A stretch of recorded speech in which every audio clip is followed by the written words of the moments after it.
Hey everybody, Terrence Prescott again. I'm here with another video, and I want to talk about the one that I want to get published first into a graphic novel trilogy, and that will be story number 11, Remixed. Now this story is a fanfic of The Bouncer, and The Bouncer was a game that was released around 2000, maybe 2001 or 2002. I think it was around the time I was in the 9th or 10th grade. I didn't do all the research before talking about it, but if you look it up, it's a Squaresoft game. It's quite beautiful for a PlayStation 2 game. I remember when I first saw it in the magazines, and the characters were in anime form but 3D, and the game just looked beautiful because of the glow that they had in it. I could talk about a few things, like one of my favorite characters of all time, Leann Caldwell, is in it. She's a short redhead with a scar on her face. She's a secret agent in the game, in the story, and she's not seen that much in the story. And because of her mystery, she's one of my favorite characters of all times. And it's like that across the board. For the most case, the characters that I do like don't get a lot of camera time. They aren't well known and whatnot. Leann Caldwell, she had a bomb-ass moveset. I mean, she was cutting flips, she was doing spins, she was doing combos that were good for the stroke, if you know what I mean. And I was just handling my brothers with it with her. I was handling the game with her. I was able to unlock the final costume in survival mode with her. Leann Caldwell is the bomb. And with Leann Caldwell, I do love the following characters: Mugetsu, Echidna, Dauragon C Mikado, Anastasius, the guy in the red coat during the first cutscene, the style of the policemen, the style of the commanders too, and last but not least, Kaldea Orchid. Kaldea Orchid is the character that represents sorrow in the game, and she's a beautiful black-haired girl that can change into a panther because of some bio experiments, if you will. So a lot of things was happening in the story, and I just like most of the bad guy characters in the story. So the glow that I mentioned earlier, Squaresoft collabed with DreamWorks, and DreamWorks is known for the glow when they do their animations. That was the biggest inspiration of the story, because it captivated me to a point where I was playing the game non-stop for weeks on end. It looked like a giant dream for the most part, minus the coding on a few of the versus stages. But all the way through the game, it was very dreamy. And if you look at the cutscenes, if you look at a walkthrough nowadays on YouTube, you can find that an hour and 46 minutes, the whole game can be played, and you can see almost every cutscene, and it looks like a movie. So, from the fanfic, the surviving characters, which is pretty much the whole cast, except for PD4, Leann Caldwell is turned into Jonah Sullivan, Kaldea Orchid into Xenia Bulgari, Red Coat into Craig Heighton. Red Coat is not an official character of the story, but you'll know what I'm talking about when you see the first opening scene. Dominique Cross into Rolette O'Water, Anastasius into Amarel Alvanios, Dauragon C Mikado into Zenos Alvanios. Echidna, she gets 3 versions in my story, and that would be Champagne Rose, Vulcan Charlie's, and Anya Miliani. Wong Leung, he gets 2 versions in my stories. Liang Rong and Gong Haiko-un. Ko Lei Fu is turned over to Remy Vincent, Mugetsu, Hardin J, Volt Kruger to Vang Manhattan, and CM Azor to Maxim Kemplery. Now, the things from the fanfic that survived the transition into an original story would be the City of Fear. That's where the story takes place. And in my story, the City of Fear would take place in South Carolina, above Myrtle Beach.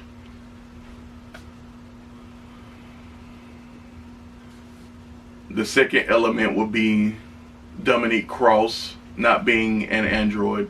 She would be a bioweapon clone. The third element, the evil corporation, the Mikado will be known as Travato Group in my story. The secret agency has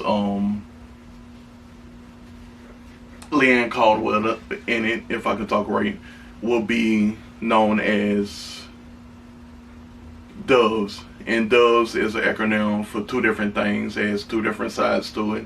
And the field agents that work for the secret agency, they work in both fields. The people that don't work in both fields, they work the first level Doves, or they work the second level Doves. The characters, the element 5, the characters, of course. Element 6, the execution of the plan. The retribution plot revolves around Angelos not getting the medical attention she needed to survive, and because they were abandoned by their parents in a foreign country, they had to make do and survive as much as they can. And Dauragon couldn't save Angelos because the hospitals weren't taking them in, the churches weren't taking them in. They were basically homeless. Child care wouldn't do anything for them and whatnot. So the plan with building a spaceship or a satellite that can shoot cannons from outer space to the surface of the planet still happens, except that the spaceship is masked as just a spaceship, but the bio clone that's made into a weapon is actually the key that goes into the spaceship, the transformer from a spaceship into a cannon. So when Dominique gets created in my story, she gets created over and over again until she escapes the lab and things like that. And then they start doing snatch and go missions throughout the story to try to get the clone so they can enact the plan, and it'll all be discovered in the book once it's released. The development of my story and why. The glow of the story made me want to create a sense of, wow, this has never happened in high school before. So that's what I try to do in the most unrelatable way as possible.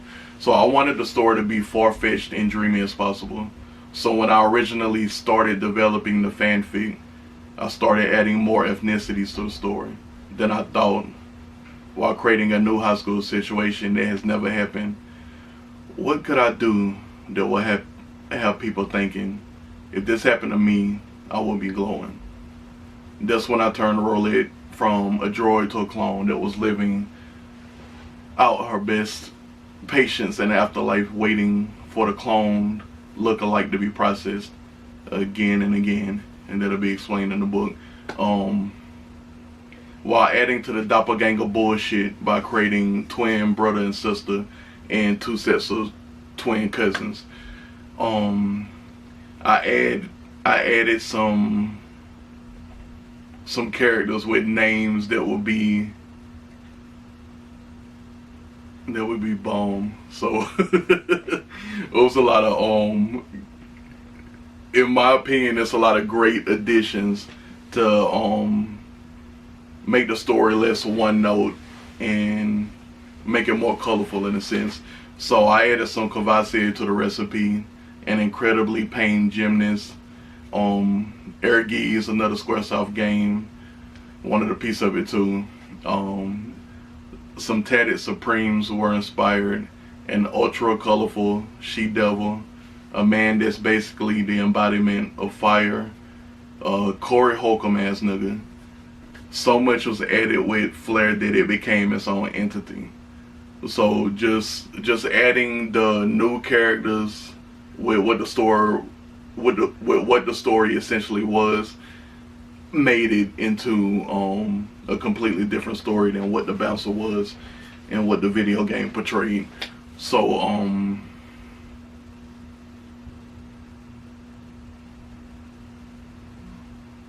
alright. Ever wonder what it feels like to die? Ever wonder what it feels like to have a second chance? I have. In an epilogue of revenge versus living, a group of teens find themselves at odds with an unknown enemy. All he wanted to do was resurrect his little sister. He got what he wanted, but not quite. Whoever it is in his sister's body obviously has a life of their own. He tries to get her back through the forces of teens that are just as powerful as his.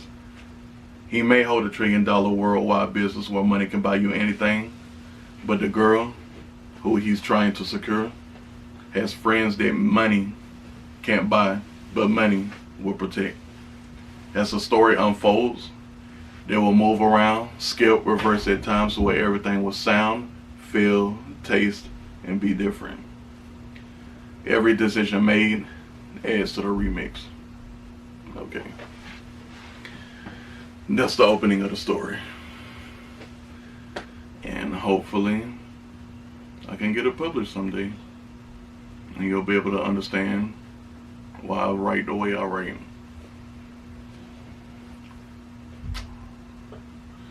Continue to enjoy the lockdown and whatnot.